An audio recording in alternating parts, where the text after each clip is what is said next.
આજે પાછા 5 થી 9% પ્રાઇઝમાં કરેક્શન કર્યું, એટલે આપણે આપણી જાતને ગુલામ કહેવા પડે છે. નમસ્કાર. વર્ષ 2025ની હજુ શરૂઆત છે અને 3જી તારીખ છે. એમાં ડાયમંડ ઉદ્યોગ માટે ફરીથી એક મોકાના સમાચાર આવ્યા છે. એમ કહી શકાય કે ડાયમંડ ઉદ્યોગ માટે પડતા પર પાટું મારવા જેવી વાત સામે આવી છે. કારણ કે હજુ તો બજાર માંડ ચાલી રહ્યું હતું અને ધંધો હજુ શરૂઆત થઈ રહ્યો હતો. એમાં પોલિશ ડાયમંડના જે ભાવ છે એ 5 થી 9% જેટલા તૂટી ગયા છે અને આ જે છે એ ડાયમંડ ઉદ્યોગ માટે મોટો વજ્રાઘાત છે. તો આના વિશે હું તમારી સાથે વાત કરીશ. મારું નામ રાજેશ શાહ છે અને તમે જોઈ રહ્યા છો ગુજરાતના સૌથી મોટા ડિજિટલ ન્યૂઝ પ્લેટફોર્મ ખબરછે.com. 2024ની અંદર ડાયમંડ ઉદ્યોગમાં જેનો બિલકુલ ધંધો નથી એવા માર્ટિન રેપાપોર્ટ અમેરિકામાં બેઠા પોલિશ ડાયમંડના ભાવ પાડે છે અને એનો વિરોધ ઘણા સમયથી ભારતના ડાયમંડ ઉદ્યોગની અંદર થઈ રહ્યો છે, પરંતુ હજુ સુધી એનો કોઈ ઉકેલ આવતો નથી. હવે 2024ની અંદર આ રેપાપોર્ટ ડાયમંડ કે જે રેપનેટ તરીકે ડાયમંડના ભાવ પોલિશ ડાયમંડના ભાવ પાડે છે, એણે 2 વખત પોલિશ ડાયમંડના ભાવ 2024માં ઘટાડેલા. લગભગ પહેલી વખત તો 10 થી 15% તોડેલા અને બીજી વખત 5 થી 7% તોડેલા હતા. હવે તે વખતે મુંબઈના એક ડાયમંડના વેપારી છે રાકેશભાઈ શાહ, એમનો એક વિડીયો વાયરલ થયો હતો. હવે આજે જ્યારે ફરીથી આ જ માર્ટિન રેપાપોર્ટે પોલિશ ડાયમંડના જે ભાવ છે એ એવરેજ 5%, એટલે અમુક જુદી જાતોમાં ભાવ ઘટ્યા છે 5 થી 9%, પણ એવરેજ પોલિશ ડાયમંડના ભાવ 5% તૂટ્યા છે. એના વિશે આક્રોશ વ્યક્ત કરતો એક વિડીયો એમણે વાયરલ કર્યો છે. તો આ વિડીયો તમે પહેલાં સાંભળી લો. કેમ છો બધા?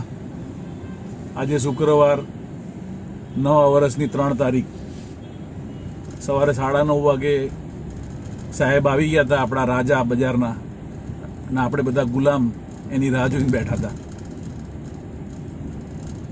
કારણ કે છેલ્લા 6 મહિનાથી હું કહેતા આવ્યો છું આ શબ્દોમાં કે આપણે એને શેના માટે આટલું ધ્યાન આપીએ છીએ. આજે પાછા 5 થી 9% પ્રાઇઝમાં કરેક્શન કર્યું, એટલે આપણે આપણી જાતને ગુલામ કહેવા પડે છે અને આપણે એને માનવાનો. હું આ બધી વાત સાઈડમાં મૂકો. હવે તમને ખાલી એટલું જ કહેવા માગું છું કે જો રફોના ભાવો વધે અને લોકો પોલિશનું સેલ ન આવે તો ફેક્ટરીઓ બંધ કરી દે. તમને ખ્યાલ હોય તો 15 દિવસનું વેકેશન, 20 દિવસનું વેકેશન પેપરમાં આવે, રત્ન કલાકારોને ફ્રી કર્યા, આવું બધું ન્યૂઝમાં આવે. જો આપણે જ્યારે મોંઘી રફ થાય તો પ્રોડક્શન બંધ કરી દેવાની તાત્કાલિક ઇમ્પ્લિમેન્ટ કરી શકતા હોય, તો આ પોલિશના ભાવો ઘટાડે છે તો આપણે એને અનફોલો કરીને 25 દિવસ માટે ધંધો ન કરી શકીએ? 25 દિવસ માટે, મહિના માટે ધંધો ન કરી શકીએ? કે એને મારો ગોળી, પણ હવે 25 દિવસ આના વગર જ ધંધો કરશું? તો આવું એક નક્કી તો કરો. કેમ આમ હજી સુધી નથી સમજ પડતી કે કેમ આપણે નિર્ણય નથી કરી શકતા? ખરાબ નહીં લગાડતા, હૃદયથી બોલું છું. મારા ધંધા પર અને મારી દલાલી પર પણ ઇમ્પેક્ટ પડે છે. મારા વેપારીઓ નથી કમાતા, નુકસાન કરે છે ને, તો હું પણ કમાતો નથી એટલે હું નુકસાન કરું છું. એટલે જ આ વાત કરું છું, વધારે વાત નથી કરવી. 25 દિવસ, મહિનો તમે છે ને આના વગર ધંધો કરવાનું ચાલુ કરો કાલથી. અને તમને આ વાત યોગ્ય ન લાગે ને તો હવે આજ પછી વસ્તુ મગજમાં ફિટ રાખજો. તમે તમારા જ ભરોસે છો.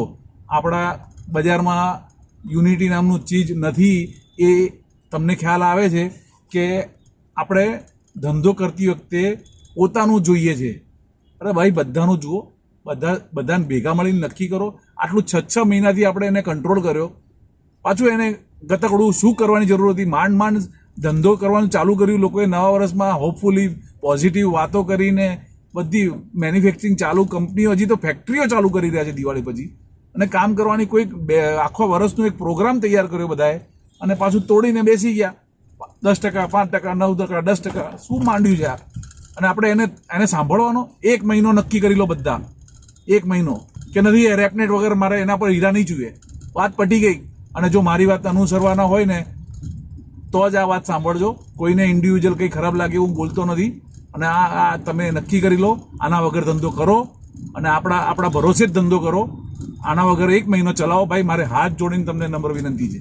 હવે આ રાકેશ શાહે વિડીયોની અંદર એવું કીધું છે કે આ રેપાપોર્ટ કે જેને ડાયમંડ ઉદ્યોગ સાથે કોઈ લેવા દેવા નથી, એ માણસે ફરીથી પોલિશ ડાયમંડના ભાવ તોડી નાખ્યા છે. અને હવે આપણે સમજવાની જરૂર છે કે આપણે એક નહીં થઈશું તો આ ડાયમંડ ઉદ્યોગ ખતમ થઈ જશે. ડાયમંડ ઉદ્યોગના લોકોએ આ માનસિકતામાંથી બહાર આવવાની જરૂર છે કે મારે શું, મારે તો હું મારું જોઈ લઈશ, પણ એવું નહીં ચાલશે. હવે તમારે બધાએ ભેગા થવું પડશે અને તો જ આપણે ટકી શકશું. એમણે એમ કીધું કે જ્યારે રફ ડાયમંડના ભાવ વધે છે અને પોલિશ ડાયમંડના ભાવ તૂટે છે ત્યારે તમે ધંધો બંધ કરીને તમે તમારો ભરાવો કરો છો, તો 1 મહિના એવું નક્કી કરો કે આ જે રેપ નેટ છે એના વગર આપણે ડાયમંડ બજારની અંદર ધંધો કરવો છે. રેપ નેટને એક્સેપ્ટ જ નહીં કરવાનો અને એના વગર ધંધો કરો. જો 1 મહિનામાં આ રેપ નેટને આપણે અવગણીશું તો એ પણ ઊંધો પડી જશે, એવું આ રાકેશ શાહના વિડીયોની અંદર કહેવાનું છે. એમણે એવી પણ વાત કરી કે ઘણા બધા ડાયમંડના વેપારીઓનું કહેવું છે કે આ એક ડાયમંડ ઉદ્યોગને ખતમ કરવાનું ઇન્ટરનેશનલ કાવતરું તો નથી ને. આવી ચર્ચા પણ ડાયમંડ ઉદ્યોગની અંદર થઈ રહી છે. હવે આ સિવાય બી અમે ડાયમંડ ઉદ્યોગના ઘણા બધા લોકોની સાથે વાત કરી તો એવું જાણવા મળ્યું કે દિવાળી પછી ઘણા લાંબા સમયનું જે વેકેશન હતું એ પછી માર્કેટ તો ખુલ્યું, ડાયમંડની ફેક્ટરીઓ શરૂ થઈ, નાના નાના અમુક કારખાનાઓ બી શરૂ થયા અને પોલિશ ડાયમંડનું જે માર્કેટ છે એ પણ શરૂ થયું અને ધીમે ધીમે પોઝિટિવ તરફ જઈ રહ્યું હતું.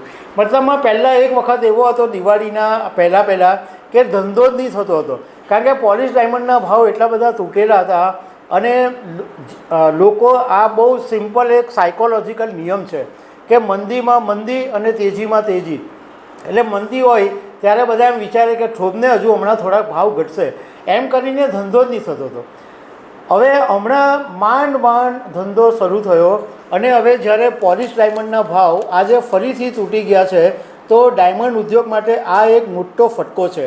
અને અમને ઘણા બધા ડાયમંડના વેપારીઓ એવું કીધું કે હવે આ કળમાંથી બહાર આવતા હજુ 1 મહિનો લાગશે, કારણ કે હવે લોકોને ખબર જ નથી કે ક્યારે અડધી રાત્રે ભાવ તૂટી જશે. એટલે આમ તો સામાન્ય રીતે દર ફ્રાઈડેના દિવસે આ માર્ટિન રેપાપોર્ટ ભાવ બહાર પાડે અને ગુરુવારની રાત્રે ડાયમંડના વેપારીઓને ઊંઘ નથી આવતી કે શુક્રવારના દિવસે આ રેપાપોર્ટ કંઈ ભાવ તોડી નાખશે તો જે ભાવથી પોલિશ ઘરમાં પડેલું છે એમાં કેટલું મોટું નુકસાન જશે એ ડાયમંડના વેપારીઓને ચિંતા છે. એટલે છેલ્લા 2 વર્ષથી ડાયમંડ ઉદ્યોગની અંદર જે મંદી ચાલી રહી છે એમ કહી શકાય કે મંદીનો રીતસરનો અજગર ભરડો છે. હવે બધા જ એવી આશા રાખીને બેઠા છે, કારણ કે આ ઉદ્યોગ એવો છે કે જેની અંદર લાખો લોકો સંકળાયેલા છે, લાખો રત્ન કલાકારો છે, હજારો કારખાનેદારો છે, મોટા મોટા ડાયમંડના વેપારીઓ છે અને ઘણી બધી રીતે આ ડાયમંડ ઉદ્યોગ દેશ માટે પણ મહત્ત્વનો છે. પરંતુ અત્યારે એકદમ ઠરીઠામ થઈ ગયો છે, એકદમ ઠંડો પડી ગયો છે. હવે તૈયારી હતી અને એની અંદર પણ ફરીથી હવે આ મોકાણ આવીને ઊભી રહી ગઈ છે. તો દર્શક મિત્રો, આવી અનેક વાતો સાથે અમે તમને મળતા રહીશું. Thank you very much.